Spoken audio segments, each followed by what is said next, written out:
எங்களின் உயிரோடும் உணர்வோடும் கலந்து வாழுகின்ற அன்பு உறவுகள் அனைவருக்கும் வணக்கம். 21ஆம் தேதி திருச்சியில் நடந்த மாநாட்டில் பேரெழுச்சியாக எமது இன சொந்தங்கள் கூடியிருந்தீர்கள்.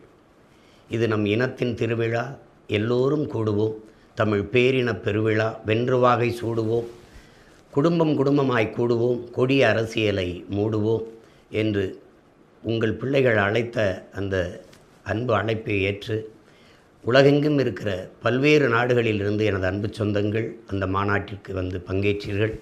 தமிழ்நாட்டில் எல்லா மாவட்டங்களிலிருந்தும் பேரெழுச்சியாக எமது இன சொந்தங்கள் இந்த எளிய பிள்ளைகளின் கொள்கையை, அவர்கள் முன்வைக்கிற அரசியலை புரிந்து கொண்டு பேரெழுச்சியாக கூடியிருந்தீர்கள். இது தமிழரின வரலாற்றில் பெரும் மாறுதல், பெரும் ஒரு மாபெரும் புரட்சி. அதிலே பங்கேற்ற ஒவ்வொருவருக்கும் என்னுடைய நிறைந்த அன்பும் மகிழ்ச்சியும், அங்கே நீங்கள் குடும்பம் குடும்பமாக வந்ததை பார்த்து நான் உண்மையிலே பெரும் மகிழ்ச்சி அடைந்தேன். எனக்கும் பெரிய நம்பிக்கையும் உற்சாகத்தையும் அந்த மாநாடு தந்தது. பங்கேற்ற ஒவ்வொருவருக்கும் என்னுடைய அன்பும் வாழ்த்துக்களும். நம்முடைய பணி தொடரட்டும். இது ஒரு தொடக்கம்தான்.